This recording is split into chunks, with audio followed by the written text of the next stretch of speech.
¿Alguna cerquita? Sí. ¿Les cuento? No, está bien igual. Yo quedo el segundo, no hay problema. La idea, Maya, es hicimos estas preguntas guía. Después igual, todo lo que queramos preguntar, anímense, ¿sí? Bueno. Lo mismo para ustedes. ¿Vos manejas las cámaras, Jan? Yo Sí, ya, ¿Sí, lo mío ya ya está? está grabando. Bueno, Bueno. el conflicto empieza por un problema, como siempre, de poder. Uno, por un lado, los militares, que en ese momento tenían el gobierno, se les acababa la hegemonía como militares, así que había que hacer algo para resurgir. No tuvieron mejor idea, la idea ya se venía gestando hace muchos años, de recuperar las islas. Esperaron ese momento, bueno, en ese momento había, no sé si 40 soldados ingleses en las islas, pues no había una guarnición militar en la isla, y el 2 de abril la toman a la isla de Prepo. O sea, toman un asalto, la toman, bajan definitivamente el pabellón inglés, sube el argentino, y ahí se empieza a preparar el conflicto. O sea, ahí se empieza a llevar el material, se lleva todos los transportes y todo, en barco, en aviones, todo, hasta que, bueno, Inglaterra, lógicamente, no le gusta, porque es una potencia mundial muy caracterizada por la guerra, siempre han estado en conflictos bélicos, siguen estando en la actualidad, o sea que una cachetada de un país que no tenía nada, no les gustó. Entonces, Thatcher, que estaba al frente del gobierno inglés, le declara la guerra, en compañía de su primo Norteamérica. Lógicamente, eran intereses mancomunados de ellos. Se declara la guerra y nos preparamos para ir al combate. Yo estaba en Córdoba, yo era médico militar, estaba con el grado de teniente primero, médico, y revistaba en el grupo de artillería. Artillería del Transportado 4 de Córdoba. Cuando se da la orden, había que llevar 2 unidades completas de artillería, y se llevó una unidad de artillería de acá de Buenos Aires completa, y el grupo de artillería de Córdoba, que fue completo. Fueron 3 compañías y todo el armamento completo. Eso salimos, a mí me avisan el día 29 de abril que partíamos a la isla. Pero por el momento no había nada, era toda joda, toda charla, todo, vamos allá, somos los reyes. ¿Cuántos años tenía usted en ese momento? En ese momento, estamos hablando del 82, y tenía 44 años, 45 años aproximadamente. Que sacar la cuenta, yo nací en el 46. Me avisan de un día para otro, y bueno, a preparar el equipo. Yo estaba a cargo de todos los elementos médicos, o sea, se prepararon las cajas. Yo en el caso mío, digamos así, porque yo no fui combatiente, sino yo fui parte profesional, o sea, no iba a combatir, sino iba directamente, bueno, a ayudar a la parte médica. Se prepararon todas las cosas, directamente preparamos todo el material, se llevaron muy buena cantidad de materiales, y salimos de Córdoba el día 29 a la noche, llegamos a Río Gallegos el 30 a la madrugada, y el 30 a la noche volamos a las islas. Ya había conflicto con Inglaterra, ya venían los aviones, ya había una escaramuza, pero todavía nada en firme. Nosotros llegamos a la isla más o menos 4:30 de la mañana. Lógicamente, pleno mayo, allá es invierno prácticamente. no bien amaneció, habíamos hecho, empezamos a desplazarnos por unidades, y tuvimos el primer bautismo de guerra. Nos bombardearon el 1 de mayo a las 8 más o menos de la mañana. Fue un bombardeo bastante intenso, murieron mucha gente en ese momento, no lo esperábamos, no esperábamos que nos atacaran de esa forma, y bueno, fue un desparramo brutal ahí, y después de ahí ya sí, una vez ya controlados, nos fuimos organizando, y nosotros nos fuimos de Puerto Argentino más o menos unos 20 kilómetros adentro, hacia la isla. Ahí había unos galpones grandes, ahí nos estacionamos, preparamos toda la defensa, pues lógicamente artillería siempre está atrás, siempre es de apoyo, por lo tanto la infantería siempre estaba adelante. Nosotros nos quedamos ahí, organizamos todo, pusimos todos los cañones ya preparados y esperamos. El principio fue más una guerra de bombardeo, porque ellos se animaron de entrada a volar bajo con los aviones, hicieron bastante daño, hasta que al repeler el ataque cayeron 2 o 3 aviones ingleses y ahí ya no bajaron más. Volaban alto y de allá arriba tiraban ya sin precisión las bombas, así que no había daño.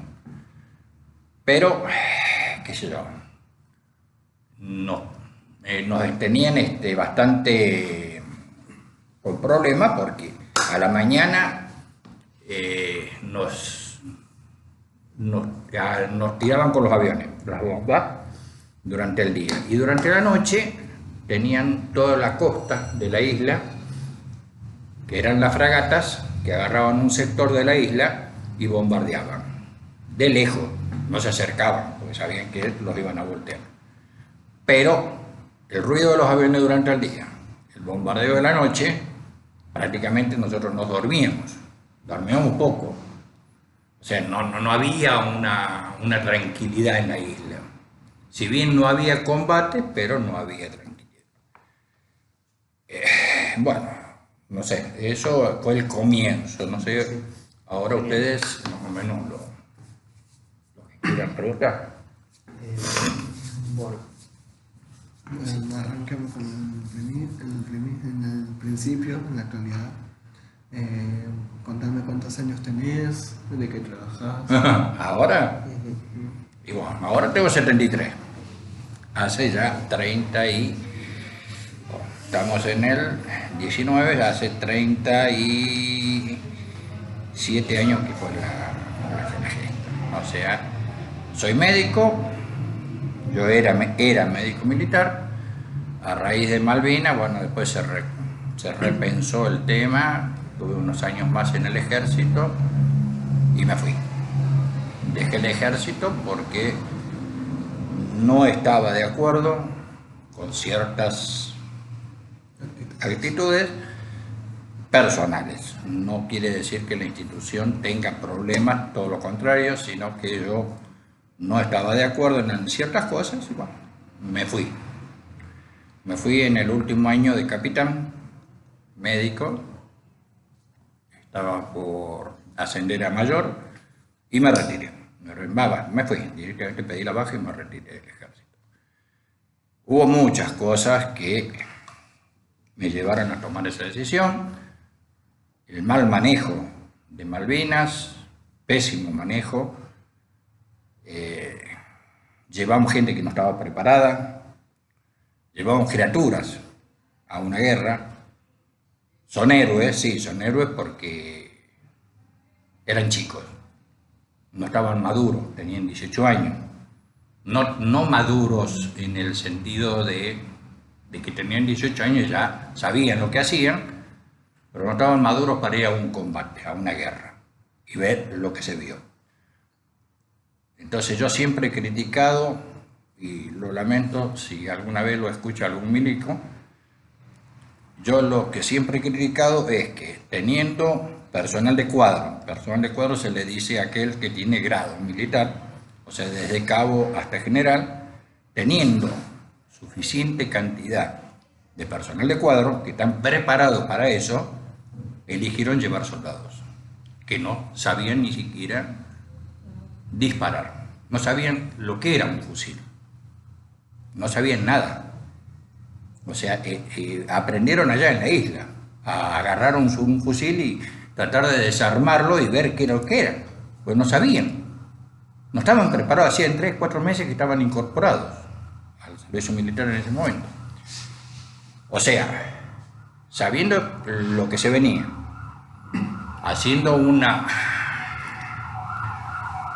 estudio de lo que podía pasar, no se justifica haber llevado en el total de 10.000 hombres que se llevó en ese momento, casi el 80% de soldados.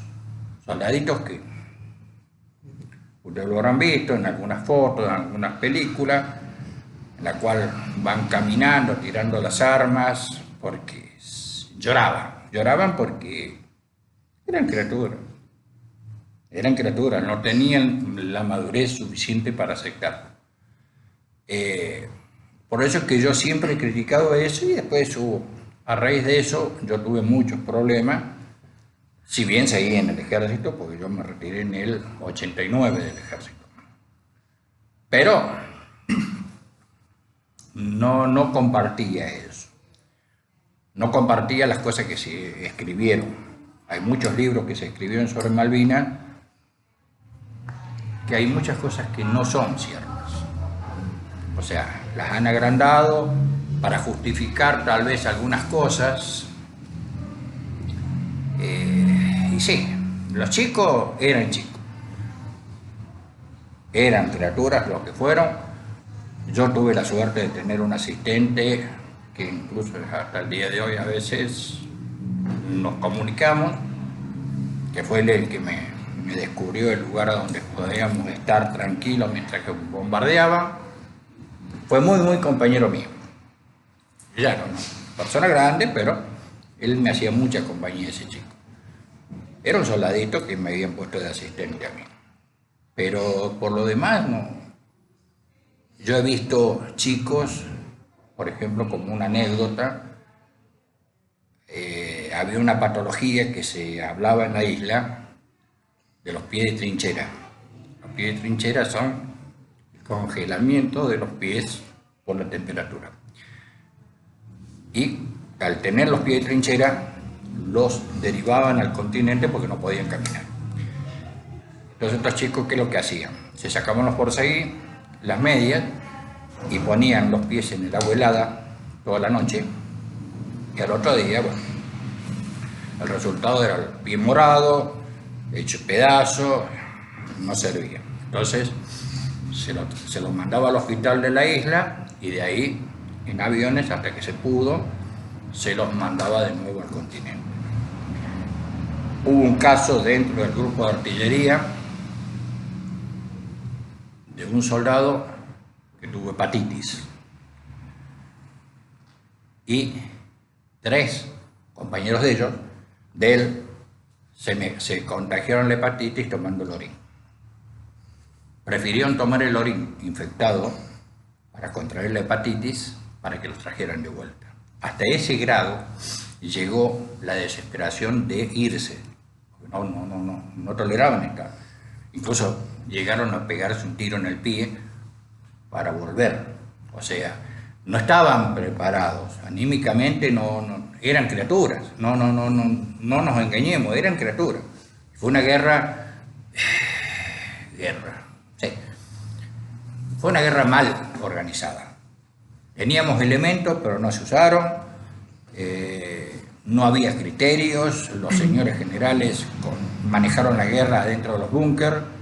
Nunca salieron al terreno, nunca vieron lo que estaba pasando en la isla. Hay varios que con nombre y apellido. Uno de ellos es Menéndez, que en este momento no sé si ha fallecido o está vivo, pero vive en un piso en la Avenida Libertador, con todos los honores. Ese fue el que manejó la guerra de Malvinas en la isla. Y yo le vi la cara el día que le quiso entregar el sable al comodoro inglés, al comandante inglés. Fue la primera vez que lo vi, después de 45 días de haber estado en la isla. Nunca le vi la cara, nunca salió del búnker. El búnker se le dice a una estructura de cemento preparada para incluso contener bombarderos. O sea que en esas condiciones se manejaron la guerra. O sea, no hubo afinidad entre las tres fuerzas armadas, aeronáutica por un lado, marina por otro, ejército por otro, nunca se pusieron de acuerdo. Cuando atacaba aeronáutica se defendían, podían seguir atacando, no lo hacían, se iban y los otros nos pegaban a nosotros. Atacaba ejército, ganaba un pedazo de terreno y al rato retrocedía en el doble.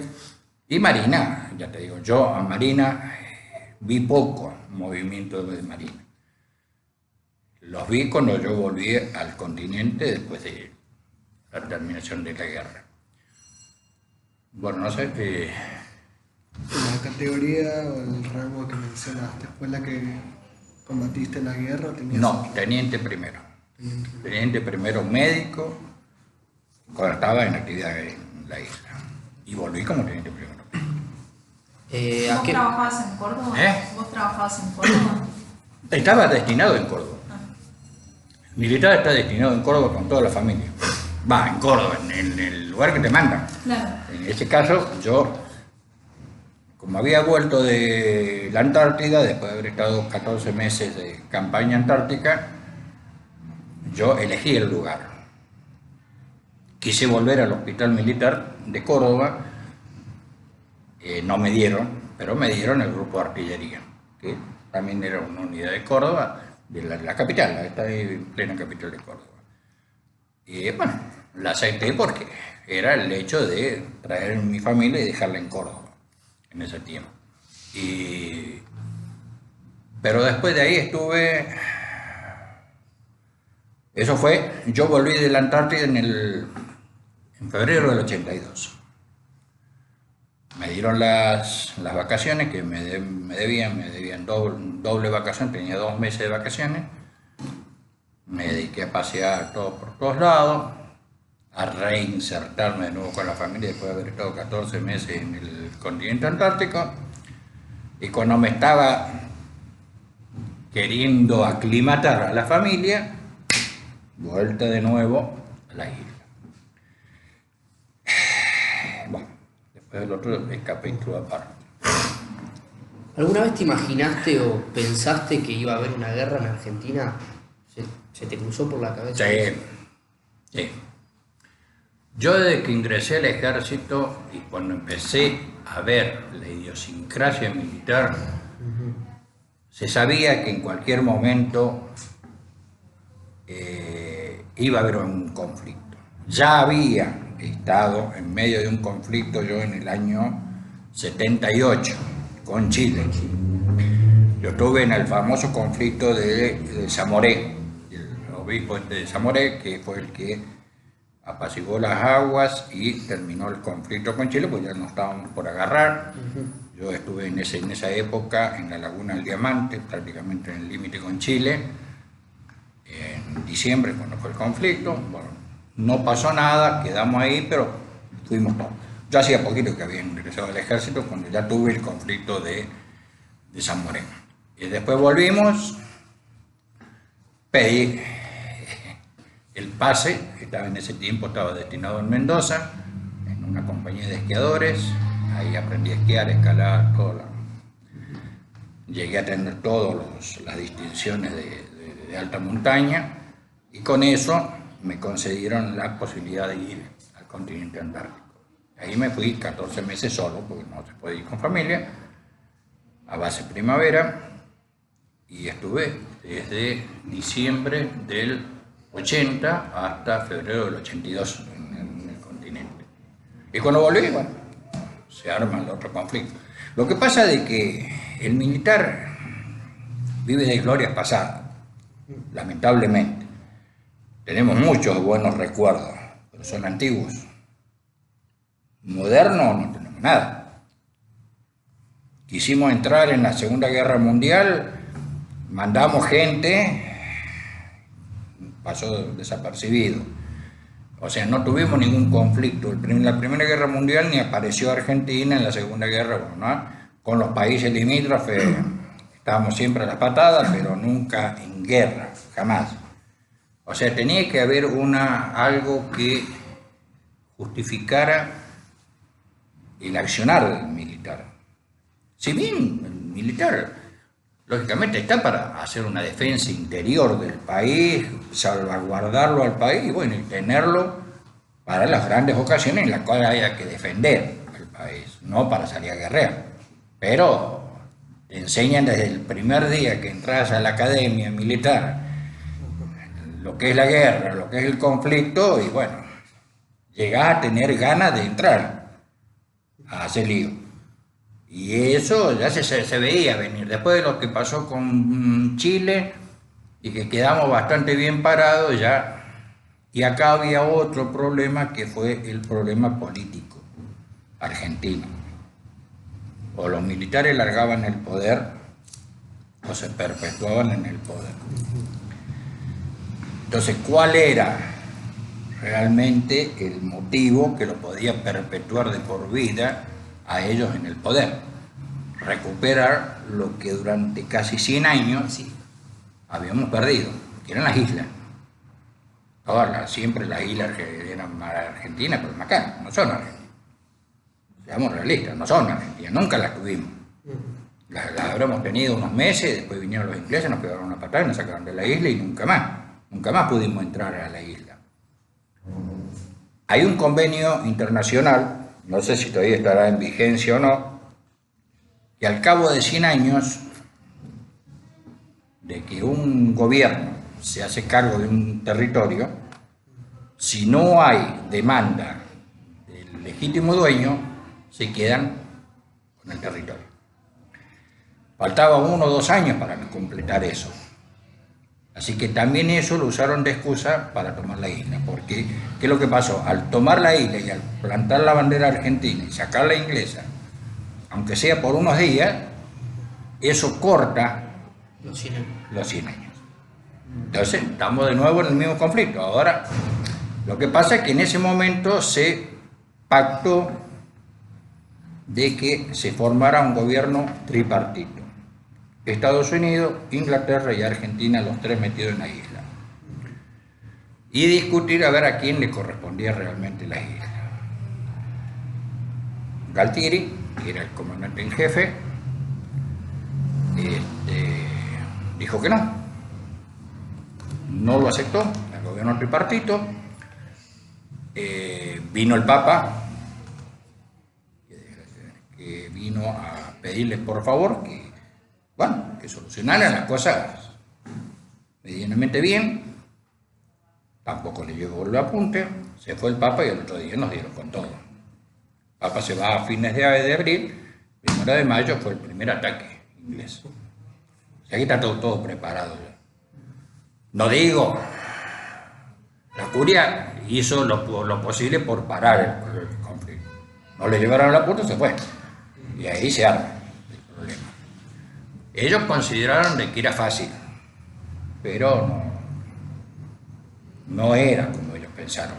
O sea, ni siquiera tenían estructura militar para defender la isla. Ellos usaron lo que comúnmente se conoce por defensa en cáscara de huevo. Proteger la yema, pero con una cascarita fina. Con la cantidad de hombres que llevaron, limitaron todo alrededor de la isla, pero el centro no lo tuvieron en cuenta. Rompieron una punta y se mandaron adentro y no había nada adentro. Así que avanzaron como se les dio la gana los ingleses cuando llegaron a tomar la isla. Y la tomaron gracias a la acción de la aeronáutica. Pues la aeronáutica bombardea la famosa fragata inglesa que la voltean ahí frente a las costas de las islas y obliga al desembarco. Los obliga a desembarcar porque si no se morían. O sea, o se iban del agua y se mandaban en el territorio o no había forma. Y da la casualidad que en el territorio habrá habido 200 argentinos que estaban custodiando esa zona, con la bronca que traía de que los habían volteado y le habían pegado una cachetada, que cuando pisaron la tierra arrasaron como venían. Y ahí fue el ingreso de los ingleses a territorio. Y después de ahí ya no los pararon más. Ahí ya hicieron cabeza de playa y se mandaron. ¿Qué es lo que pasó, por ejemplo, en la Segunda Guerra? Con Normandía hicieron cabeza de playa y se mandan. O sea, hacen fuerte una parte de la playa para poder ingresar todos los... Y ahí empezaron a ingresar todos los elementos. Se comentó muchas cosas de Malvinas, se comentó incluso hasta que había submarinos rusos dando vuelta, que estaban a disposición de Argentina si los quería tomar. Tampoco lo quisieron, según los comentarios, yo no los vi nunca eso. Pero comentarios que se dijeron que estaban todos. Porque lógicamente, ¿cuál es el que está en contra de Norteamérica? Era Rusia. En ese momento, uno de los dos se iba a quedar con eso. Y se quedaron los ingleses. Y se quedaron Norteamérica. La isla no sirve para nada. La isla es una porquería. O sea, como territorio no sirve. O sea, es pasto, lo único que tiene es una base de petróleo que es monstruosa. Monstruosa porque nosotros cortábamos los pedazos de pasto, más o menos una cosa así, lo dejábamos secar y lo tirábamos al fuego. Eso se quemaba por la cantidad de petróleo que tenía dentro, en la tierra. Es impresionante la cantidad de petróleo que hay abajo. Y las ovejas. Las ovejas. O sea, una de las islas se decía que era de Margaret Thatcher y la otra isla, la mitad era del marido. Donde tenía las grandes, porque la producción de la isla es el ganado bovino. Las ovejas otra cosa no tiene. No tiene plantación, no tiene nada, sino no vive nada, el clima no sirve. La tierra es arcilla pura. Vos cavás y sale agua y brota agua. Nosotros cuando quisimos enterrar a un soldado, el primero que muere en el grupo de artillería, cavamos la fosa y era tanta el agua que salía de la tierra que para poderlo enterrar le tuvimos que poner varias piedras para que se fuera al fondo, porque si no había forma de que no flotara el cuerpo y de alguna forma había que enterrarlo. Entonces, hasta que se le pudo tirar la tierra encima, se sacó el agua y quedó enterrado. Pero eso era la tierra, el clima es un desastre. La verdad es que no sé cómo viven. Sinceramente, las que están viviendo en la isla no son ingleses, los que viven ahí, son Kelper. Kelper es una raza que no es inglesa. Aparte que tampoco tienen ciudadanía inglesa. Son de segunda categoría, incluso hasta tienen moneda propia. Tienen moneda propia, negocios propios, todo propio. Y la única forma de salir de la isla era en ese tiempo algunas niñas casarse con algún militar que estaba en la isla, entonces sí podía ingresar a Inglaterra, de lo contrario no podían salir de la isla. Ese era lo que se jugaban acá, el hecho de que por ahí los Kelper aceptaban que fueran argentinos porque podían entrar al continente. Allá no pueden. En este momento tampoco pueden. Los Kelper en Inglaterra no vuelven, no van a Inglaterra. Ni esa, ni de la otra isla, creo que es la isla Asunción, que es la otra que tiene Inglaterra tomada, que tampoco. Son todos ciudadanos isleños, pero de ahí no salen. Wow. Ellos explotan todo, le dan todo, porque las casas tenían todo el mayor confort, calefacción balanceado en todos los ambientes, digamos, comodidades personales tenías de todo. Pero no había más nada, otra cosa no. si no hacen nada. Y ahí lo único que tiene es el comercio con aviones que van y vienen directamente de Inglaterra o de otros países directamente. Y se pelea por eso. Y ahora vuelta de nuevo a tener el mismo conflicto que habíamos tenido antes.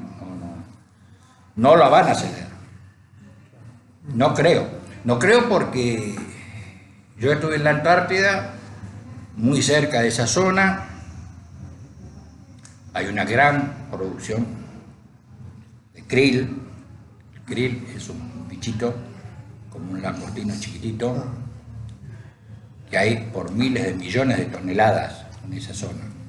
Toda la zona de las islas y toda la costa antártica.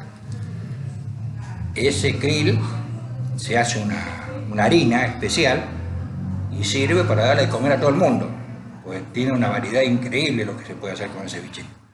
Esa es una de las características que tiene el suelo. Y la otra es el gran potencial de petróleo que tiene ahí. Lo que pasa es que no lo pueden sacar porque hay un convenio internacional de que no se puede atentar contra la parte natural. No se puede alterar la naturaleza de la zona y por lo tanto no pueden hacer perforaciones. Ahora se estaba pensando de hacer perforaciones en el mar, o sea, con las plataformas famosas esas para no ensuciar el agua. Si lo pueden hacer, lo van a poder explotar, si no, no lo dejan, la comunidad internacional no le permite, igual que en la Antártida tampoco se puede tocar.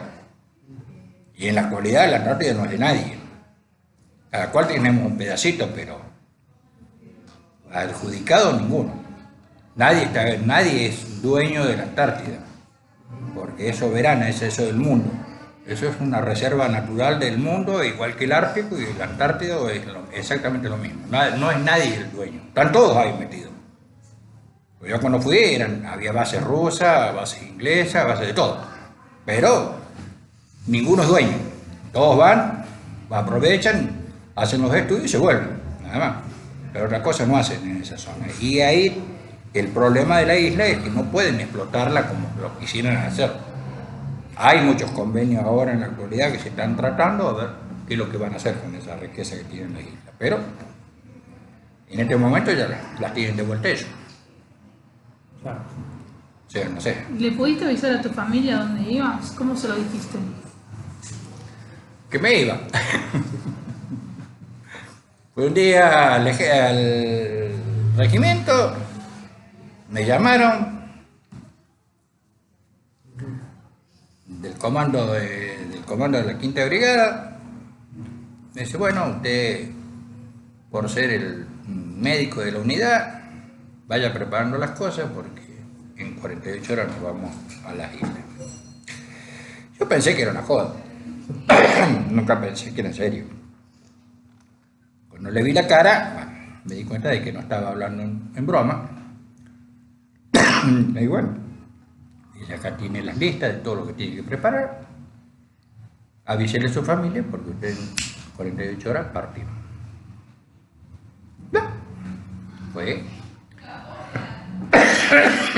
Fui y le dije a mi familia. No es la familia que tengo ahora, es otra familia. Es mi primera esposa. Fui y le dije, bueno, mira, hacía 2 meses que había vuelto de la Antártida después de 14 meses. Le digo, me pusieron la mochilita y me voy. ¿A dónde? Y a la isla. Por lógica, la preocupación de todo era qué es lo que podía llegar a pasar. Y ahí no te preguntan si quieres ir. El ejército, desgraciadamente, es eso, otra de las cosas que, bueno, ahí vas o vas, no igual. Ahí nadie te pregunta nada.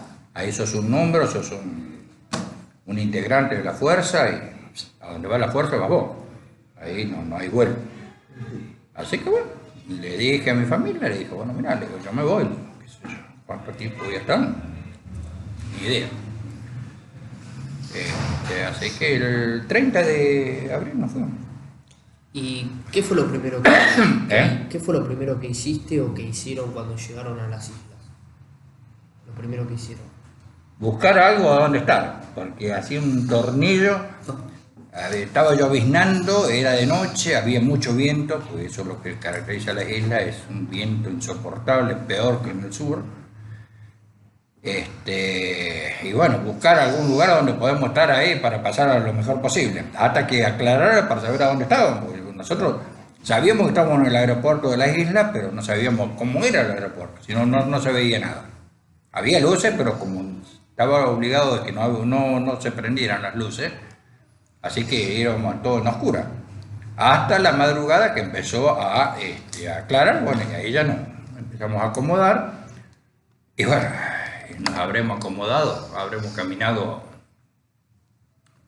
1 kilómetro, habíamos desplazado, y cuando empezaron los bombardeos, que nos agarraron a todos de sorpresa, porque nadie se le esperó, nadie los vio. O sea, veíamos que andaban dando vueltas, se le veía la panza a los Harrier, pero nunca pensamos que iban a atacar de esa forma, así tan sorpresivamente.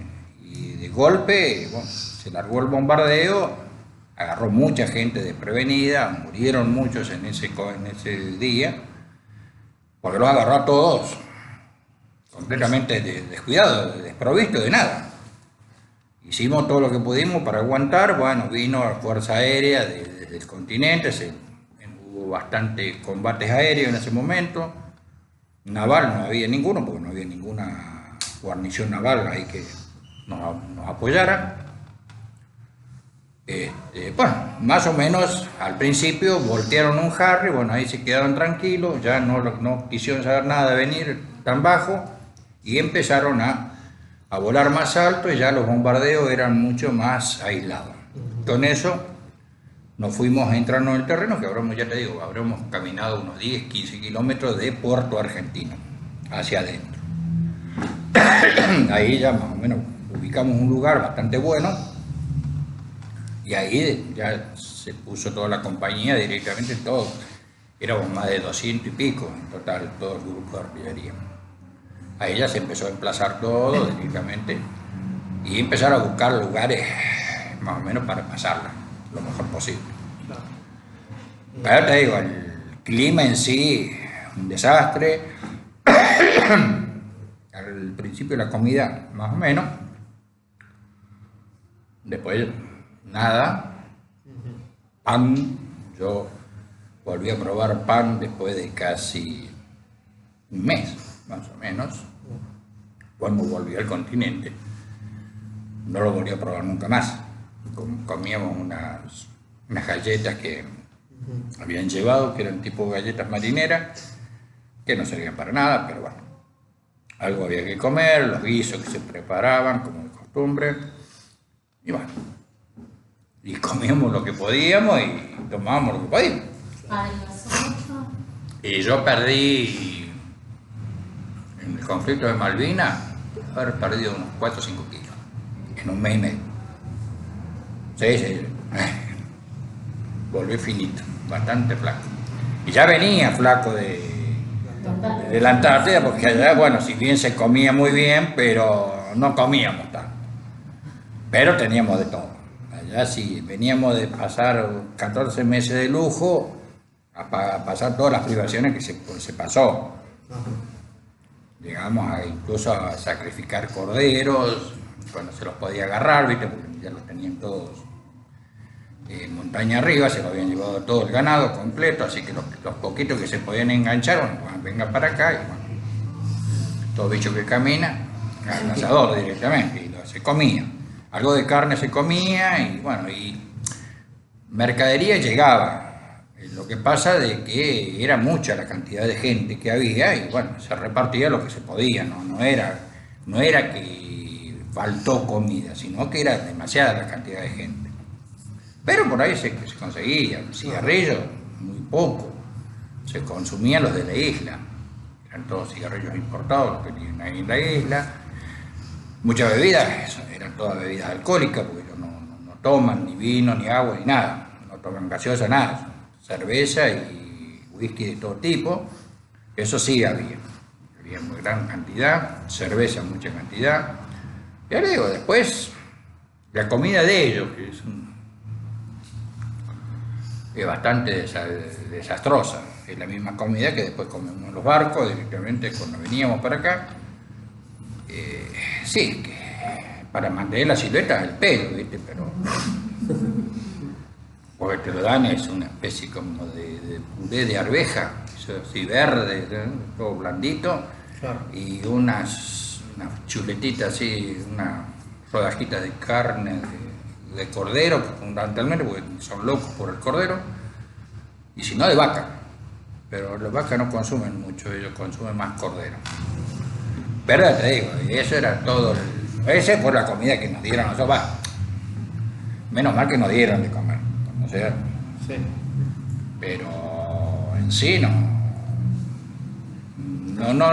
hubo bastante falta de alimentos. Y los chicos se resintieron. O sea, los chicos pasaron hambre, los soldados pasaron hambre, o sea, es real.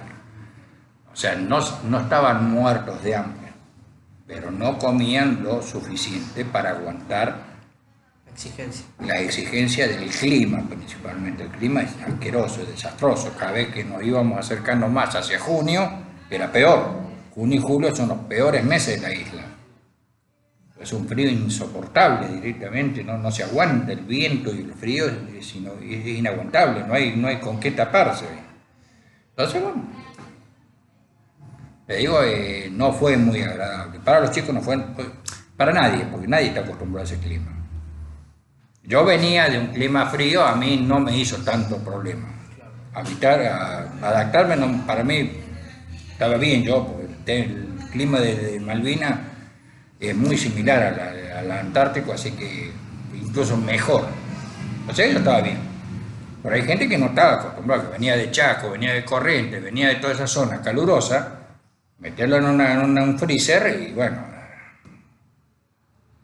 no es muy agradable. Pero sí tuvieron privaciones, eso sí. O sea, nunca se los dejó de atender, jamás. Pero sí estaban privados de muchas cosas, muchas. Yo ya te digo, yo el pan lo volví a ver después, sí, más de 20 días, habían pasado más, 25 días más o menos, que yo no había visto más en lo que era un pedazo de pan. Cuando yo llegué al continente, me hice un sándwich así, grandote, que le puse queso, le puse jamón, le pusieron de todo. Pero vos sabés fue un placer comer ese pan. Un simple sándwich que vos lo compras acá en el kiosco y no le das importancia, pero en ese momento para nosotros era el mejor de los manjares. Pero después por no haberlo tenido durante tanto tiempo. Pero en general volvieron bien. No hubo desnutriciones, todas esas cosas, no hubo. Y hubo mucha cantidad de soldados, todo, que vinieron heridos y todo. Hay bastantes anécdotas bastante feas en ellos. Y bueno, pero ya te digo, no estaban preparados. Para mí, es mi criterio, y que digan lo que quieran, quien sea, no estaban preparados para soportar una guerra. Los chicos. El personal de Ecuador sí, pues están preparados para él. Pero las criaturas, los soldados que llevaron ahí, no estaban preparados para él. Y eso fue uno de los motivos por el cual no se pudo defender mejor la isla. Porque no tenían experiencia. No había experiencia. Entonces no podés pedirle a un chico de 18 años que tenga experiencia para manejar un cañón, o tirarse al suelo y hacer puntería con un Falcon, no sabe ni siquiera cómo se desarma, ni saben cómo cargarlo. Entonces no le podés pedir. Es ilógico. Le faltó preparación, le faltó que todo el personal de Ecuador tendría que haber ido y no los soldados. Si de Cabo para adelante juntan cualquier cantidad en todo el país, como hicieron cuando fue el tema de Zamoré, en la cual había más personal de Ecuador que soldados. Pero el problema era con los chilenos, que los chilenos estaban bien preparados, entonces llevaron lo mejorcito. Acá no pensaron que no iban a atacar. Yo considero de que no se hicieron a la idea de que Inglaterra iba a reaccionar así.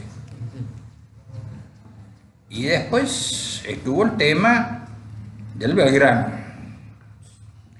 El Belgrano, si bien venía a apoyar en la isla con todo material y soldados, ellos habían hecho una zona de exclusión en la isla. Y habían dicho de que no pasaran la zona de exclusión porque era territorio inglés. Todavía era para ellos era territorio inglés. El que pasaba la línea se lo tomaba como una cosa hostil. El barco pasó, se mandó adentro de la zona de exclusión, motivo mejor no le podían agradar a los ingleses.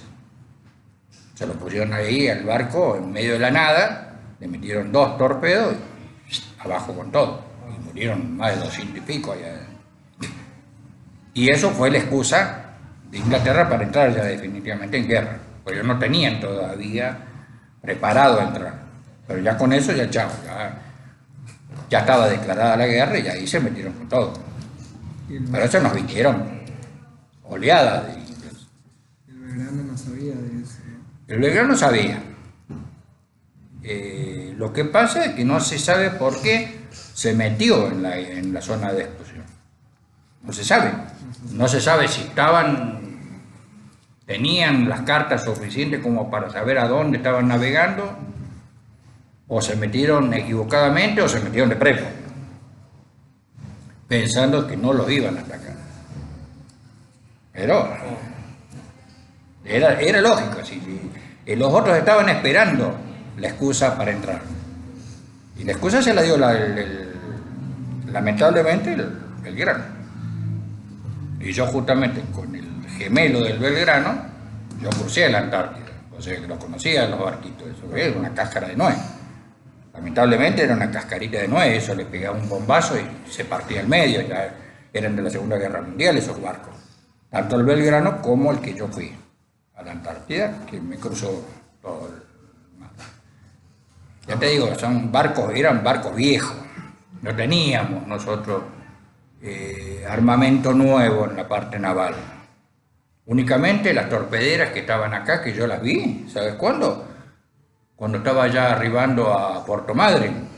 Recién ahí las vi a las torpederas por un ojo de buey, ahí las alcancé a ver a las torpederas, recién ahí. Porque antes no las había visto, así que no sé dónde estaban. Yo nunca las vi en conflicto, las torpederas. Y Puerto Madryn había como 4 o 5 de esas. Esas ya estaban bien equipadas para combate. Pero no las he visto. ¿Por qué? No sé. O sea, el tramo de cruzar del continente a las islas podían hacerlo. Con las torpederas llegaban. Pero no lo hicieron. Yo no las vi. Si vinieron, no sé. Barcos de guerra, ninguno. No teníamos. Estaba el bahía el Irizar, que el otro día le estaban haciendo una nota al rompehielo Irizar. Ese Irizar estuvo en la isla, en el puerto argentino, como barco sanitario. Lo pintaron de blanco, le pusieron las cruces rojas para que no lo bombardearan. Que servía como hospital flotante. Y eso estaba parado ahí en la isla, ahí en el puerto argentino. Y había 2 o 3 naves más que eran argentinas, pero no, nada que ver. Ellos usaron hasta un transatlántico de lujo para transportar tropas, que yo vi. Cuando a mí me sacan de la isla y me ponen ese, que ahora en este momento no recuerdo el nombre, ya me voy a acordar, era un transatlántico de lujo, lo transformaron en barco de guerra. O sea, tenían todas las cosas ya armadas arriba, era impresionante la capacidad que tienen para improvisar. Y lo transformaron en un buque de guerra. ¿Cómo se llamaba? No, ahora no. Cuando terminó la guerra se lo toman prisioneros los ingleses. Sí. O sea, fue cómico y triste, porque cuando termina el conflicto, que ya Moore estaba entrando ya a Puerto Argentino, nosotros habíamos quedado con el grupo de artillería como primera línea, porque todos los infantes ya habían pasado para atrás a Puerto Argentino. ya cuando lo teníamos cerca, Muro habrá estado a 2 o 3 kilómetros, que ya se venía avanzando ya, nosotros retrocedimos. Y cuando Moore llega a la isla, que es el comandante inglés, que es el que maneja toda la operativa de Malvinas, él traza una línea y le dice, de acá para atrás es inglés, de acá para allá todos los argentinos. ¿Y cómo habrá sido la confianza que se tenían de que los argentinos no iban a hacer nada, que los dejaron armados con todas las armas, los dejaron del otro lado, agarraron la ciudad, la dividieron al medio, esta parte es mía y ustedes allá, y no le dijeron más nada, dejaron el hospital, le dejaron todo. Y hubo un conflicto ahí en el hospital de Malvinas, aparecen. Nosotros había un hospital que era el hospital que realmente está en Malvinas, que es de un edificio muy grande, muy lindo, y nosotros habíamos hecho el EMASAN, el famoso EMASAN, que es un hospital móvil que tiene ejército, que son módulos grandes, que se forma todo un hospital, con carpa y todo. Y yo estaba en el EMASAN. Cuando a mí retrocedemos nosotros, bueno, yo voy y me presento en el hospital para atender como médico los heridos. El país pasaba de todo allá adentro.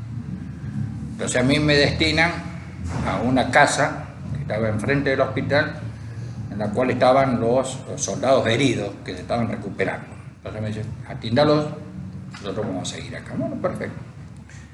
Ahí pasa algo tragicómico, que nunca me voy a olvidar. Esa es una de las cosas que jamás me voy a olvidar. Yo estaba atendiendo a un soldadito que estaba herido, que estaba prácticamente desmayado. Yo estaba arrodillado delante de él. Se sentía que estaban bombardeando, porque Argentina en ese momento estaban bombardeando. Y no sé qué es lo que pasó, se despierta por el ruido de las bombas, se despierta y se levanta. Y con el cuerpo de él me tapa a mí. En ese momento entra una esquirla más o menos de este tamaño, una esquirla, un pedazo de bomba de acero, y le pega acá, justo en la nuca, y cae, muerto. O sea que si él no se levanta, en ese momento a mí la esquirla me pega acá, directamente me mata. O le partía cualquier cosa, o sea, le partió el casco, le partió todo, directamente se le enterró directamente. Yo cuando él cae, lo doy vuelta para ver qué es lo que había pasado, porque no me di cuenta y le veo la esquirla enterrada más de la mitad en la cabeza. O sea, lo mató en un momento. De ahí yo me levanto, me voy hacia el hospital de ellos, del EMASAN, el grande, y ¿qué veo? Veo que empiezan a llegar los médicos ingleses. Nada que ver con los despojos que teníamos nosotros, porque nosotros parecíamos unos harapientos.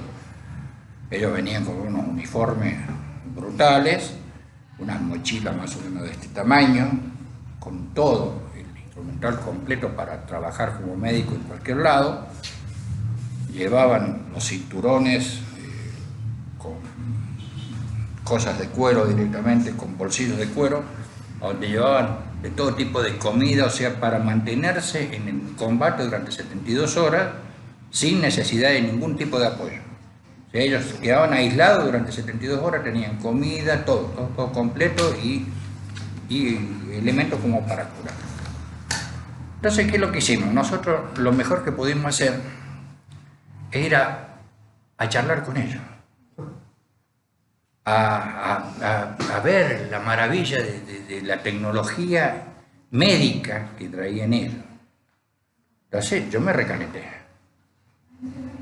Entonces me agarré con un teniente coronel médico que estaba ahí, pero no pueden ser tan pelotudos, así, perdónenme la palabra, no pueden ser tan pelotudos cuando están tratando de salvar vidas argentinas, que ellos, los soldados de ellos, nos hicieron pedazos, y ustedes le van a rendir culto. Me pareció una aberración. O sea, darles, qué sé yo, esa sensación de que, los dioses. no eran dioses, eran seres humanos que venían atrás de todos los combatientes de ellos, que nos habían hecho pedazos. Entonces no había explicación de ir a rendirle pleitesía, que a buscarle un lugar para que estén cómodos. Parecía ridículo. Entonces ahí lo mando con madre, padre y todo, a este teniente coronel médico, y me voy. Salgo del hospital, me voy. Y me fui hacia la barrera que estaba dividiendo a los argentinos con los ingleses.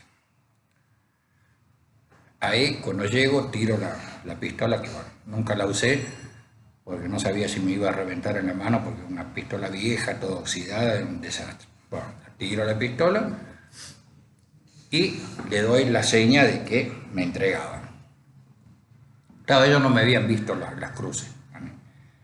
Entonces me toman prisionero y me pasan del otro lado, de la barrera para el lado inglés. Ahí me llevan, ahí había 2 o 3 oficiales ingleses.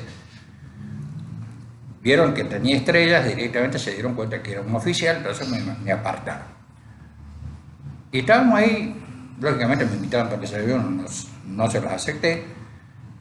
Y vino uno que más o menos algo entendía de castellano y me pregunta qué significaba. Yo tenía el brazalete con la Cruz Roja, el casco con las 4 Cruz Rojas eran, si yo era enfermero o era médico. Porque ellos no tienen distinción. Ellos pueden ser oficiales o suboficiales y pueden ser médicos. Entonces, le digo, no, yo soy médico. Y me dice, bueno, pero entonces vos no sos prisionero. Sos un detenido de guerra, por la ley de Ginebra. Me decía, no, nosotros no te podemos hacer prisionero. Así que tenés que volverte con los argentinos. Entonces agarré ahí, me llevé 2 oficiales que estaban ahí, que estaban heridos, me los llevé conmigo, le pedí que me dejaran llevarlo, y volví con nosotros. Después de ahí ya me quedé hasta el día que a los 2 días nos sacaron de ahí de la isla. En el Canberra, ese era el barco.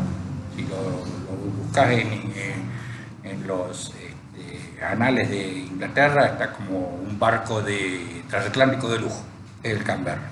Con eso nos trajeron. Y ahí nos hicieron ir hasta el aeropuerto, desde Puerto Argentino a aeropuerto, y ahí ustedes lo tienen que haber visto, alguna filmación de Malvinas, en la cual aparece una larga fila así de soldados que van caminando y van tirando los fusiles, van tirando, que trae un despojo humano que va caminando. Bueno, eso lo filmaron ellos. Después, cuando llegamos al aeropuerto, no se pudo salir con aviones porque estaba todo hecho pedazo la pista, así que vuelta de nuevo, del aeropuerto al puerto. Y justo ya estaba atracando lo que era el Canberra, así que ahí nos subieron, a nosotros nos subieron al grupo de artillería, lo suben primero, porque no teníamos nada. Yo estaba con un pantalón que era de marina, una chaqueta que era de, no sé si era de fuerza aérea, porque estaba todo hecho pedazo lo mío. Entonces lo fui cambiando, después conseguí ropa que también estaba hecha pedazos, pero era todo de ejército, me puse y con eso subí al barco.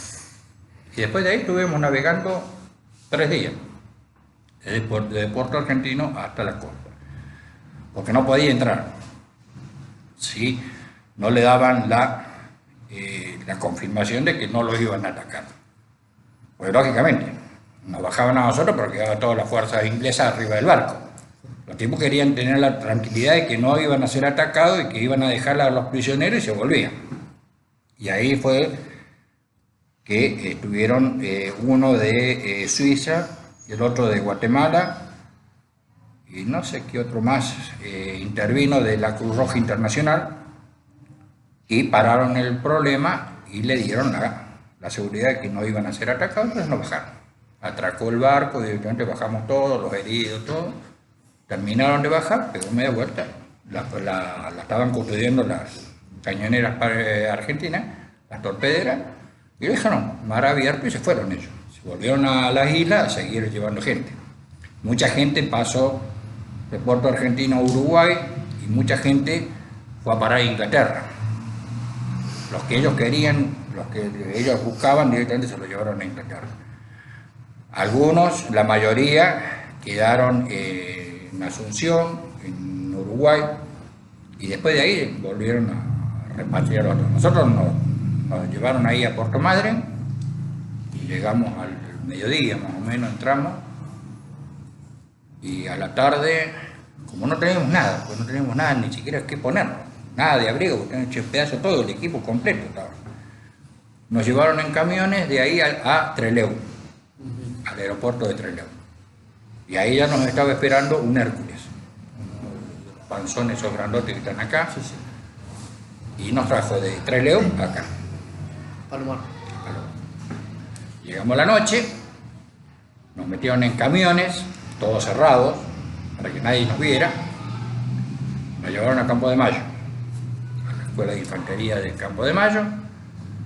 Ahí no querían que tuviéramos contacto con la gente, ni con el periodismo, ni con nada, porque ellos consideraban que nosotros veníamos como perdedores, como una lacra, y nos trataron así. Los propios nuestros, o sea, no, ya no eran los ingleses, los propios nuestros. Ahí ya estuvimos en el colegio de infantería, en la escuela de infantería habremos estado, no sé si 1 o 2 días. Nos trajeron con camiones hasta unas estaciones después de, no sé si es de Constitución, 2 o 3 estaciones. Estaban preparados ya dos vagones cerrados. ¿Se quedó sin batería? Se está botando. 2 vagones cerrados que estaban ¿ah? Debe estar desconectada la zapatilla. Problemas Después lo cortamos, no hay problema. Sí. Yo no sé. Está fría la agua. Corta. Ahí está. Ahí está. Ahí está. Listo. Listo. Y después de ahí, en dos vagones cerrados, herméticamente cerrados, todos, las ventanillas, todos tapados con madera y todo, cerrados completamente. Ahí nos metieron a todo el grupo de artillería y nos llevaron a Córdoba. No entramos a la estación de Córdoba, sino nos bajaron 2 o 3 estaciones antes, En vagones cerrados. en vagones, para que no nos viera la gente, porque ellos no querían que la gente tomara contacto con nosotros. Por miedo, tal vez a lo que podíamos hablar o decir antes de los informes oficiales. Les dieron a ustedes un instructivo, ¿no? Las cosas que podían decir. No, nos pidieron que no comentáramos nada. No nos dieron No, instructivo. no. No. Nos pidieron que por favor no se comentara nada hasta que no estuviera aclarado todo el tema, que a la vez también, si veníamos con derrotados, ¿qué teníamos que hablar? Como decir, ustedes no sirvieron para estar allá, cállense la boca. Llegamos a Córdoba, ya te digo también así, nos llevaron hasta Calera, que es una localidad a 20 kilómetros de la ciudad de Córdoba. Ahí nos bajaron y ahí nos estaban ya esperando los camiones de la unidad nuestra, o sea, del grupo de artillería. Y ahí ya fuimos a la unidad. Cuando llegamos a la unidad nos encontramos con los que habían quedado ahí, y bueno, después de ahí yo ya me fui a mi casa directamente y estuve como 40 días sin volver. Ahí ya me dijeron, bueno, mira, andate, si te necesitamos te llamamos, olvídate de todo, haz tu vida y volvé cuando estés en condiciones de volver. Me costó mucho, o sea, no me costó días, me costó meses y años. Poder superar todo lo que había pasado, no podía dormir, estuve con tratamientos, bueno, pero me reintegré al grupo de artillería y empecé con las funciones directamente del grupo, directamente, o después más o menos se fue calmando el problema, pero mucho tiempo me llevó readaptarme a la vida normal. O sea, fundamentalmente la noche. A la noche era desesperante. Había noches en que yo no podía dormir. Sentía los ruidos de bombardeo, de cosas que me... Y no había forma, no podía dormir. Empezaban los gritos, me despertaba y me tenía que levantar e irme porque no lo aguantaba. Pero eso sí, con medicación y tratamiento, eso fue pasando, después ya con el tiempo. Por eso que yo a veces, mucho que digamos, no me gusta recordar muchas cosas porque no fueron agradables. O sea, en sí todo lo que fue de Malvinas no hubo ni siquiera un solo momento agradable. Fue todo desagradable, todo mal hecho. Pero vos te dabas cuenta que estaba mal hecho y no podías decir nada, no podías hacer nada. ¿Y qué le ibas digamos, echarle la culpa a los soldaditos? Y lo que hacían ellos era una forma de escaparse, que nosotros no la podíamos hacer, pero ellos lo podían hacer, y lo hacían y se iban. Autoagredirse como se autoagredían ellos era una cosa ilógica, y se los llegó a condenar. Después, lógicamente, esa condena no existió, pero salían condenados de la isla con prisión por haber infringido daños a propósito para no combatir. Entonces salían ya, como quien dice, marcados, pero después nunca se cumplieron, felizmente nunca se cumplieron esas estupideces, pero cosas así no había un sentido lógico. Nadie tuvo ni siquiera la capacidad, porque digamos los militares estaban preparados para la guerra, pero una cosa es estar preparado y otra cosa es saber lo que es una guerra, tener experiencia. Y acá mucha experiencia de que digamos no tenemos. Más de los despioles que se arman acá, de los levantamientos militares, otra cosa. No hubo una guerra. Y las guerras que tuvimos nosotros no fueron tan bélicas como fue una segunda guerra, una primera guerra, que eso sí, son experiencias de guerra bastante desagradables y aprendés mucho. Acá lo veían únicamente por películas, otra cosa no. O sea, personalmente ninguno estuvo en guerra. Los preparan, sí, perfecto, están bien preparados, pero teóricamente, pero en la práctica se cometen errores y ahí se cometieron infinidad de errores, muchos errores que hay algunos que los aceptan, otros que no. Yo no lo acepté nunca y eso fue el motivo por el cual yo me fui. Ese y otras cosas que también se agregaron. Pero una de las tantas cosas fue lo que yo nunca pude comprender de Malvinas. Muchas cosas que no se podían entender desde el punto de vista humano. Entonces no había una lógica. ¿Por qué lo habían hecho? O sea, ¿qué ganaron con esa guerra? Un desastre. Porque todo lo que teníamos nosotros de armamento nuevo, lo perdimos todo. Los Exocet, todo el material que teníamos de lanzacohetes, todo nuevo, lo habíamos comprado. Se perdió todo, porque quedó todo en la isla. Quedaron arriba de 40 y pico de jeep ingleses, que los habíamos comprado nosotros. Eran ingleses porque tenían el volante al revés, dobles y simples, y eso quedó todo en la isla, se quedaron todo para ellos. O sea, perdimos, no se sabe lo que se perdió, nunca se pudo evaluar lo que se perdió en la guerra de Malvinas. Y no creo que lo vayan a evaluar. Lo taparon. O sea, todo fue tapado. Tapado en el sentido de... Porque si no hay que levantar muchos errores. Claro. Y eso después del 82, ya vino todo el proceso completo, ya los militares no tenían más nada que hacer y se fueron. Fue cuando sube Alfonsín, que gana la democracia, la famosa democracia de nuevo, en el año 83, a raíz del error de los militares. O ya cuánto hacían que estaban en el poder, en el 76. Que estaban en el poder ellos. Y se querían, la idea fue perpetuarse en el poder. Si ellos ganan Se quedaban. sí, ¿Cabe alguna duda? Sensorialmente, ¿qué ruidos y qué olores te acordás del combate? Mira, los ruidos son las bombas. Son ruidos muy desagradables. Muy desagradables porque no es un ruido, es la sensación que vos tenés cuando revienta una bomba. A nosotros nos tiraban a la noche, fundamentalmente, las belugas, que eran bombas llenas de pedazos de fierro adentro. O sea, que cuando reventaba, desparramaba todo.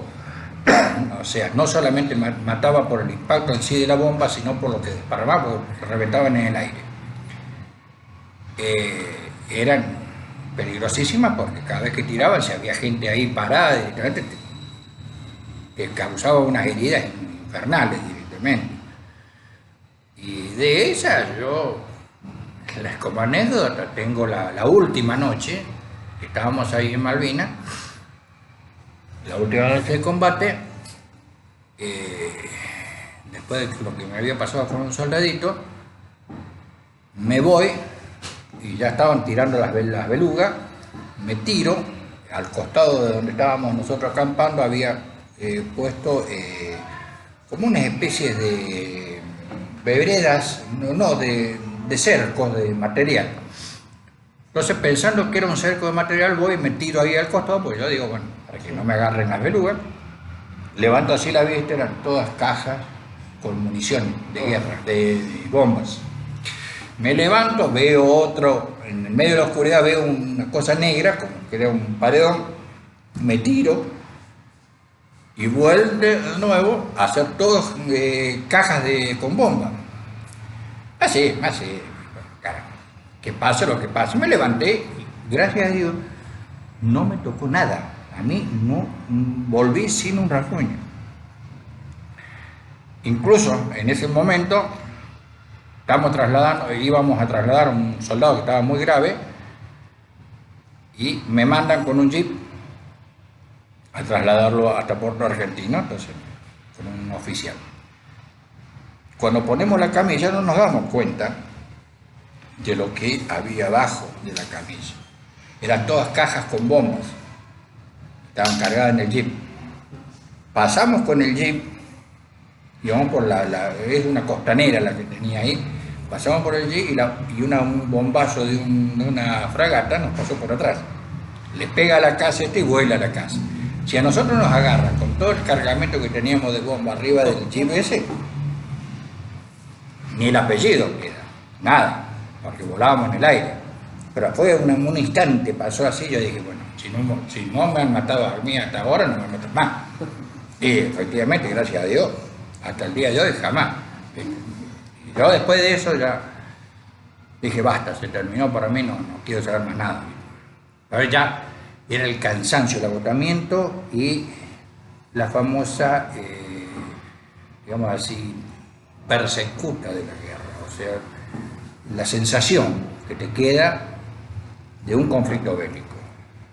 Es feo, uno a veces escucha tiros así, bueno, o ves a alguna persona que pega un tiro con una pistola, te sorprende y te asusta un poco. Te imaginas 50, 60 rifles tirando a la vez, o reventando bombas al lado tuyo, tirando cañonazos. Los cañones, los otros Melara que nosotros teníamos, eran de 80 milímetros, que eran los cortitos. O sea, pegaban y hacían el retroceso y volvían a disparar. Eso cada vez que reventaba la munición es algo así, más o menos de este tamaño, pero es así. Cuando pegaban al fulminante, eso era un ruido infernal y eso era permanente. Salía eso, sacaban el casquillo, ponían otro y vuelta a tirar. Y era permanente. Pero eso, así. ¿Y olores, te acordás? El olor a pólvora. Yo te lo distingo en cualquier lugar. El olor a la pólvora no me lo olvido nunca. Era todo pólvora. Pero otros olores no hay allá, no hay olores. No existe olores allá. La isla no te da para olores. Pero sí, eso sí, el olor a pólvora es muy característico. Y me quedó penetrado a mí en la nariz durante mucho tiempo, que yo aspiraba y sentía todavía el olor a la pólvora y no había nada, o sea, no tenía nada, pero sentía todavía y durante mucho tiempo me acompañó ese olorcito de pólvora. Y en los sueños sí, el ruido, las bombas, de los tiros, yo me quedo por mucho tiempo. Eso lo reviví en sueños, pero después ya en la actualidad, nunca más. Pasaron años, después ya no. Por eso, claro, una de las tantas cosas de las cuales yo me alejé directamente, no lo toleraba. No lo toleraba tampoco la vida dentro del ejército. Y en cuanto a la relación con tus superiores, ¿cómo era en ese caso? Bien, buena, porque yo era uno de los de más alta graduación. O sea que dentro de todo, yo elegí vivir adentro de una cueva de piedra en Malvinas, pero porque se me dio la gana a mí. Si no, yo tenía lugar en una casa con todas las comodidades y no me gustaba. No me gustaba. Este muchacho había conseguido en una depresión que había ahí en la isla, era toda una formación de piedras. Y da la casualidad que justo entre las piedras se habían formado como un triángulo, así había un hueco grande, inmenso.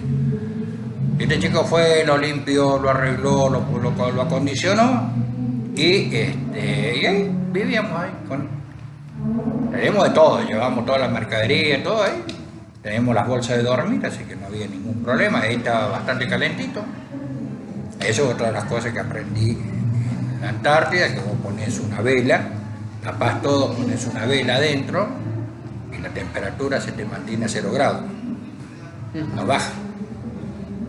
En la Antártida también, puede estar lleno de nieve, pones una vela prendida y la temperatura se mantiene a 0 grados. No baja de esa temperatura.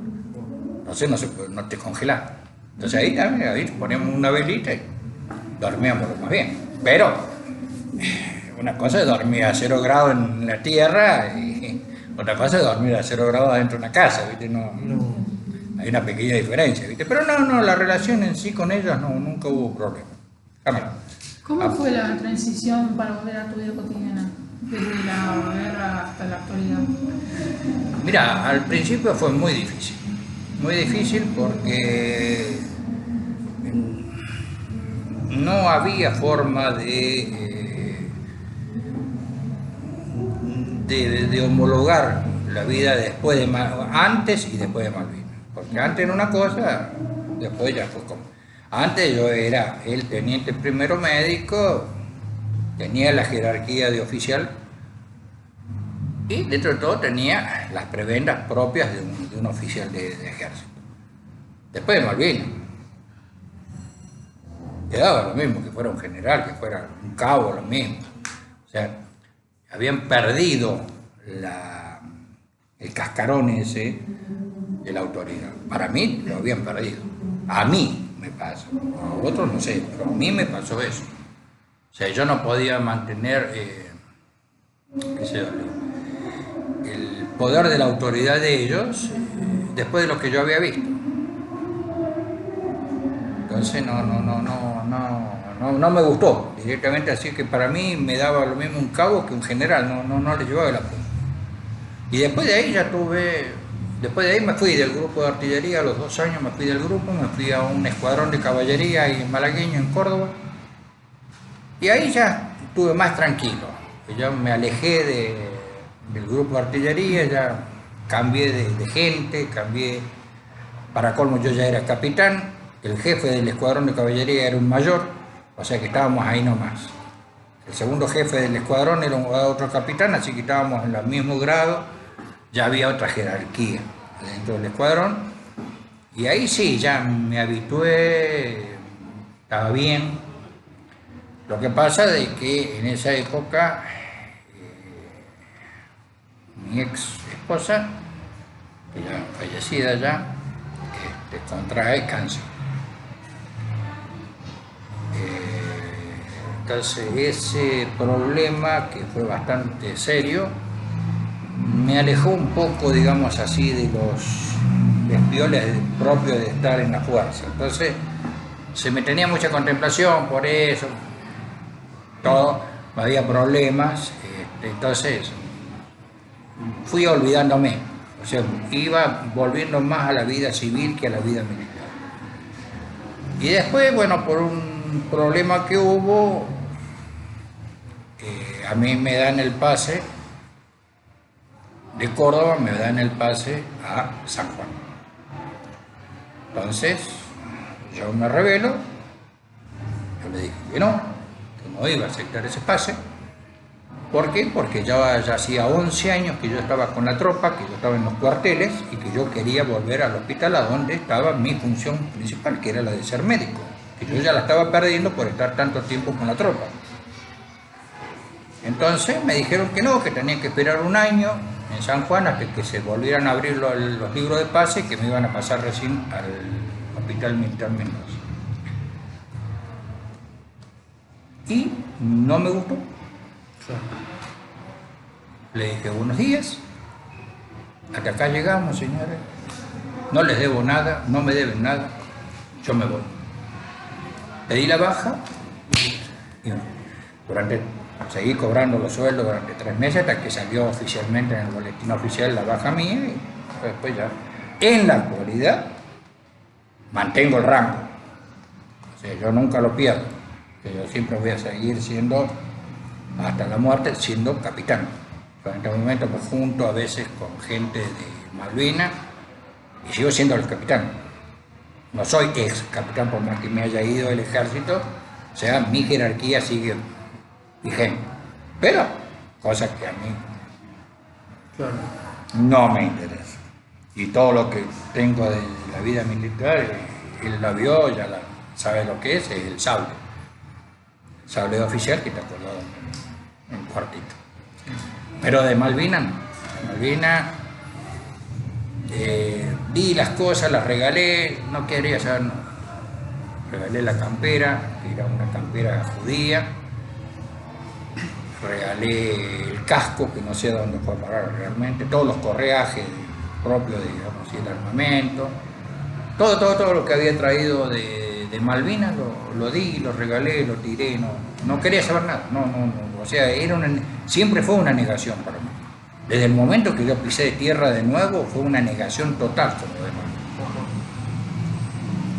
No me siento responsable de nada. Yo hice lo que tuve que hacer, sí lo hice y traté de hacerlo lo mejor posible. No se podía hacer mucho, pero se pudo hacer. Así que yo no era para combate, así que no asumí ninguna responsabilidad de la pérdida del combate porque yo no fui a combatir. Y después sí, las condecoraciones, todo eso, no me interesaron. Yo la medalla que me otorga el Congreso de la Nación y el diploma, lo retiré 5 años después que yo me fui del ejército. Me pidieron por favor que lo fuera a buscar. Pues tenía la medalla que me había otorgado el Congreso, como es combatiente, y el diploma del Congreso. Cosa que no. ¿Y hoy en día solés asistir a algún acto conmemorativo? No, porque te vuelvo a repetir, no querés saber. No quiero saber nada. O sea, no es que no quiera saber nada, no me gusta recordar cosas. Y yo en una sola oportunidad volví a Córdoba, estando acá en Buenos Aires, ya. Volví a Córdoba porque me invitaron al grupo de artillería a conmemorar, no sé si eran los 20 años, en la cual ahí me dan un diploma y otra condecoración del grupo y la famosa también banderita argentina con las islas. Y mira, y se hicieron una pantomima de un ataque en Malvinas, ahí adentro del grupo de artillería.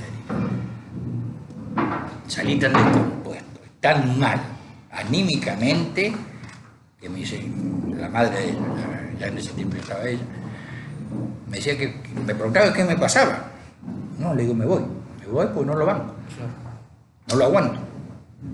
Digo, no, estoy en el mismo lugar donde estuve en esa oportunidad y no quiero, me voy. Y nunca más volví al grupo de artillería. Y ahí está, yo estoy en una placa de bronce, en el grupo de artillería, con mi nombre, mi grado y todo, de los que participaron en la guerra. Y acá también, gracias a Dios, también pusieron acá en una plaquita, ahí en la avenida Derqui. ahí frente al Emaús. No sé quién fue el que dio mi nombre, de que yo vivía por la zona, y me agregaron ahí dentro de los excombatientes. Cosa que, o sea, nunca me gustó hablar. A veces voy con este me decía, no, que vamos a hacer una charla. Sí, bueno, yo te cuento todo, pero no es porque me agrade. O sea, no lo tolero, el tema Malvinas, por lo que yo vi, por lo que pasó, por lo que murieron. Son cosas muy, muy desagradables. Pues yo prefiero que a mí se me muera un paciente en un hospital en la cual ya no se puede hacer más nada, y que bueno, lamentablemente se tiene que morir y se muere. Yo, dentro de mi vida profesional, yo me recibí a los 30 años, tengo 73, hace 43 años que soy médico. He visto muchos morir ahí en los hospitales, en las clínicas. Pero eso no me afecta. O sea, no me afecta por el hecho de saber que hasta ese momento se le dio todo lo necesario, más de ahí ya imposible, no se puede hacer nada. Me duele más la muerte de una criatura, eso sí, no me gusta, por eso yo jamás me dediqué a la pediatría. Pero sí un adulto no, porque bueno, yo dentro de todo siempre he tenido la filosofía de que si es adulto, al menos ya vivió su vida, ya vivió una parte de su vida. Si la vivió bien, la vivió mal, es cosa de él, pero ya vivió. En cambio una criatura, si se muere, no ha vivido, entonces te duele más. Entonces por eso que yo nunca me hice pediatría. Pero yo te digo, las muertes de allá sí las recuerdo, eso sí, no. Y eso es lo que a mí me cuesta mucho olvidar. O sea, he visto muchos chicos muertos y muertos en situaciones bastante feas y no me gusta recordarlo, ¿viste? Entonces a mí hay uno, esa noche, la última noche, venía un soldado que no sé de qué regimiento habría sido, estaba cerca mío y pasa un bombazo naval y le pega toda la espalda y él cae. Entonces yo corro para ahí para ver qué es lo que había pasado y me dice, no siento la espalda, no siento la espalda. Lo doy vuelta y era como si lo hubiesen afeitado al ras de la columna, todo había desaparecido, está todo en carne viva. Entonces, y estaba vivo, murió, yo te digo, en unos minutos murió.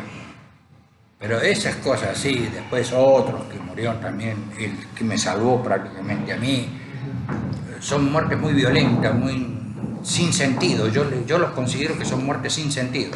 Si tiene un sentido, bueno, se tratará de buscar justificativo de esa muerte. Aunque, lógicamente, la muerte por violencia no tiene justificativo, pero se buscará pero esas no tienen justificativo. Las muertes de una guerra no tienen justificativo.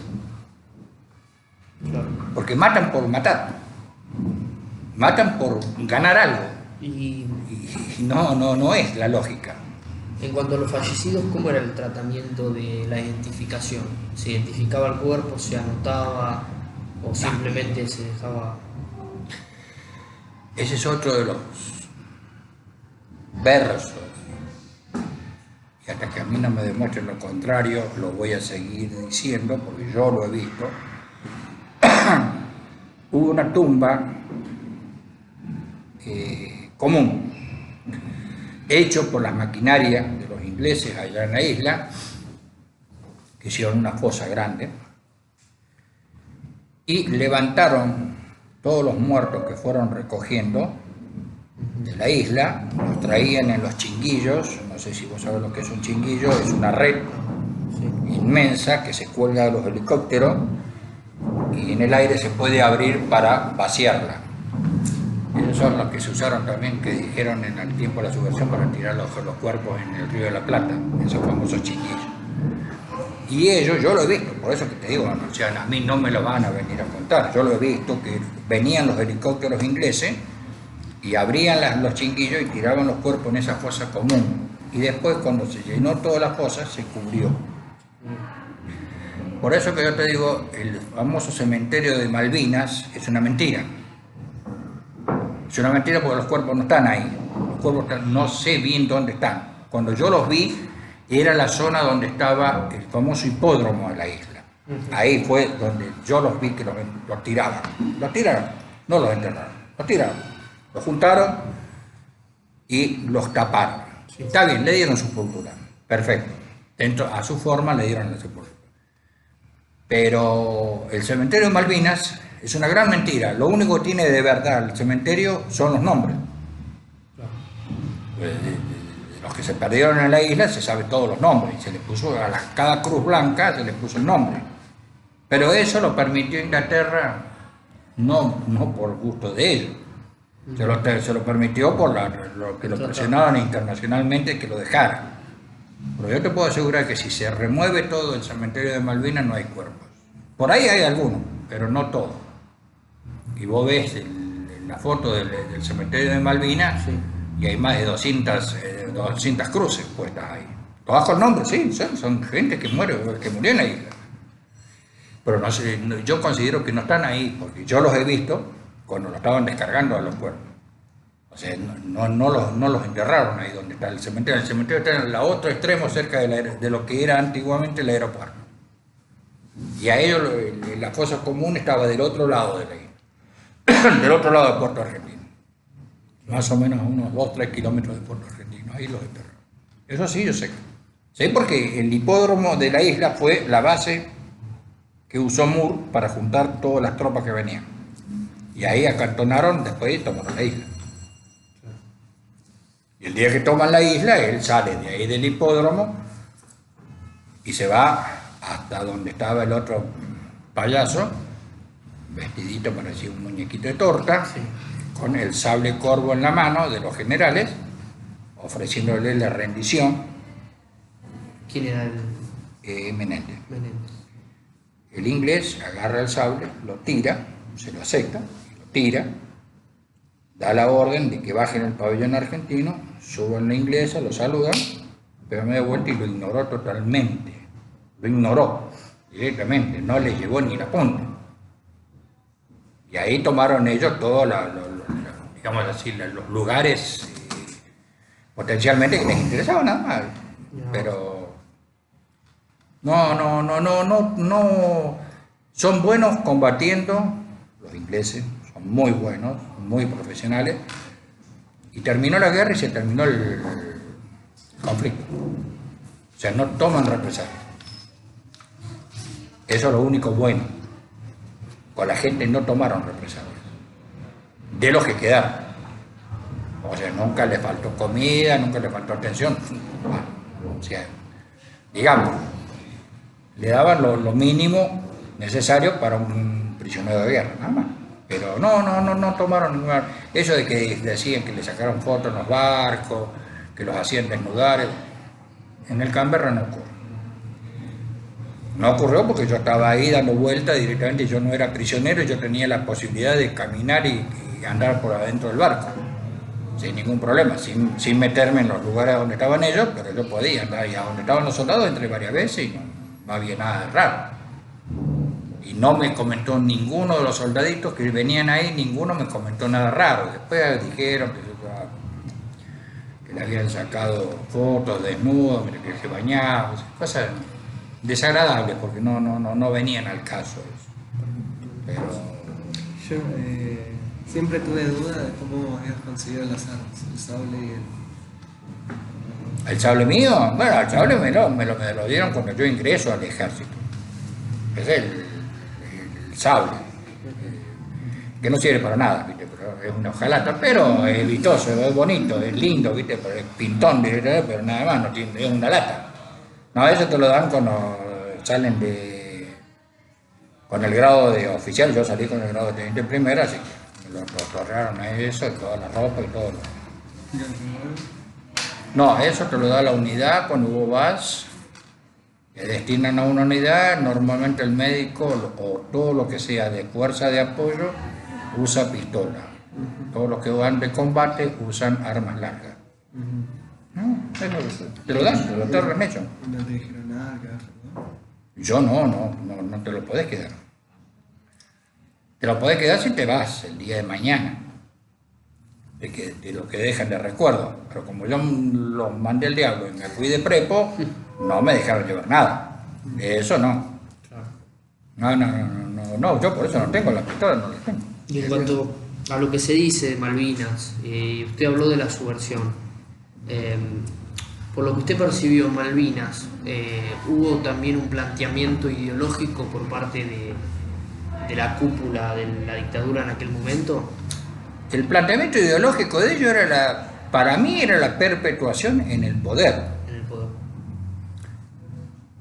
Y el tema subversivo, yo te diría que fue más un problema de tipo político.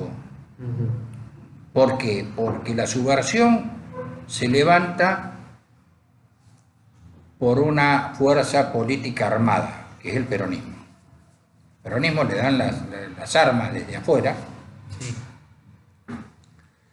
lo arman, principalmente al ERP, el Ejército Revolucionario del Pueblo, que tenía su parte peronista y su parte socialista, que venía todo derivado del Che Guevara y de todos los grandes idealistas que eran todos del sur, pero peronistas. Ujú. Y por otro lado, Perón organiza los famosos montoneros.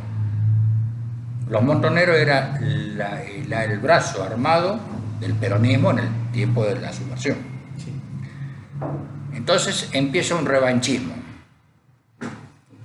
Tanto el ERP como los montoneros le pasan factura a los militares por tanta cantidad de desatinos que hicieron ellos, y los milicos pasan lo mismo. O sea, a veces se habla mucho de que no, pobrecito, que los militares son... Los militares actuaron en la misma forma que actuaron en la subversión. O sea, se mataron entre ellos,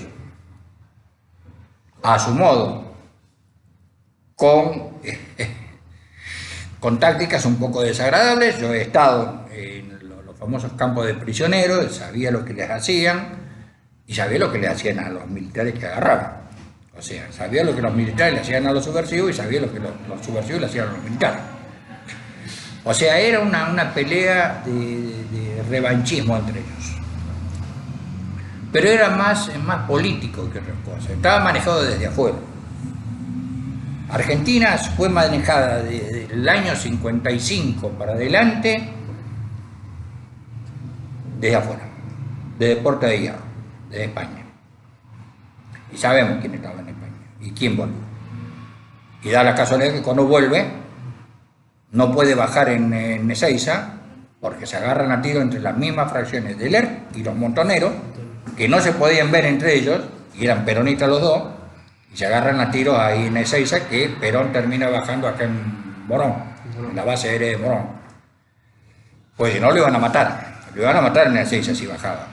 Una fracción lo iba a matar, la otra no sé. Y después, cuando él, Cámpora, le cede el poder, se hacen las nuevas elecciones, porque decía Cámpora al gobierno, Perón al poder. Ese era la famosa eslogan de esta época. Cuando sube Perón de nuevo por las elecciones abiertas, lógicamente, las ganó bien, las ganó con casi el 70%. La reunión que se hace en Plaza de Mayo, con el primer discurso de Perón, los echa al ERP y a los montoneros, los echa de Plaza de Mayo, diciéndole que eran gente que no tenía que haber estado en esa reunión, en esa congregación. Y se sintieron ofendidos. El líder de ellos, que los había armado, que los había preparado, los echó de Plaza de Mayo, se les volvieron en contra. Y ahí se arma el bochinche entre ellos. Ahí empieza ya, y ahí se mete el ejército con más bronca todavía, porque le habían sacado el poder. Así que peor todavía. Y ahí empiezan los tire y afloje. Y ahí fue cuando muere Perón por su enfermedad, sube la famosa Isabelita Martínez de Perón como presidenta, López Rega a la par de ella, y López Rega crea la famosa AAA, que es Padrón. No, es un grupo ideológico en contra de todo lo que es subversión, para mantener el poder ellos. Lo que pasa es que, bueno, ahí se les da vuelta, porque había muchos integrantes del lado del DERP y de los montoneros, que era material pesado ideológicamente y pesado en actitudes, y no les importaba nada, o sea, perdían la vida como nada, pero volteaban lo que venía. Y después tuvieron que aflojar directamente porque las cosas no iban, se fue Isabelita, y empezó todo el tema de nuevo de los milicos, y vuelta de nuevo, vuelta a la misma historia. Y está bueno. Y si vamos muy lejos, está bien, no está Perón ahora, pero lamentablemente la idea está. Hay que ver cómo la toman ellos políticamente. El peronismo no fue malo en su esencia, fue tal vez mal manejado. En su idea, no sé, yo nunca he sido peronista, jamás, pero digamos así, no lo critico tanto, porque los demás partidos políticos dentro de la Argentina. Sí. Para ir cerrando, ¿cómo le parece que hay que recordar en Malvinas?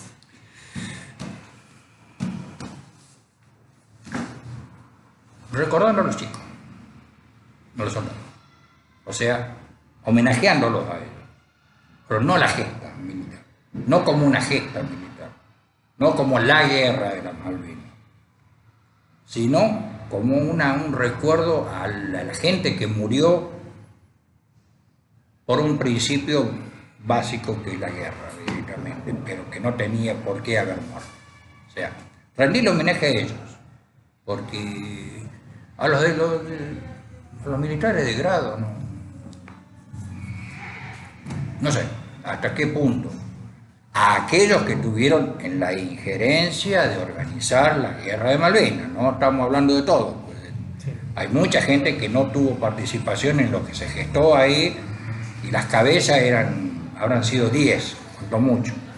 A eso sí, a los que hicieron los grandes negociados de la guerra de Malvinas, el gran negociado de petróleo, el gran negociado de cemento, y acá tenemos dos grandes integrantes de la Argentina, Amarita Portabá, que era la famosa dueña de Loma Negra, de los cementos Loma Negra, que ella le vendió, después de la guerra de Malvinas, fue la que le vendió todo el cemento a Chile para que Chile se lo pasara a los ingleses para fortificar las islas. Esa fue una de las partes. Y la otra parte la hizo el Rengo Costa Méndez con la famosa operativa del petróleo, de todo lo que se gastó de petróleo y todo eso, todo el negocio del petróleo, de la guerra, lo manejaron ellos. O sea, hay mucha gente que se enriqueció gracias a esta guerra. Y yo quisiera saber, y me gustaría preguntarle a veces a los militares, o a la gente que organizó Malvinas, ¿dónde estuvo o dónde están los kilos de oro y de joyas que se dieron por Malvinas? Dentro de ellas mi hermana, que regaló un collar de oro y varios anillos de oro con piedras para ayudar al movimiento de Malvinas. Y como ella, infinidad de gente se desprendió de cosas valiosas que nunca tuvieron allá, nunca llegaron, nunca hubo un motivo que justificara dónde estaba todo eso. La ropa quedó todo en el sur, contenedores llenos de comida estaban en el sur, que nunca pasaron a la isla, y los otros murieron de hambre.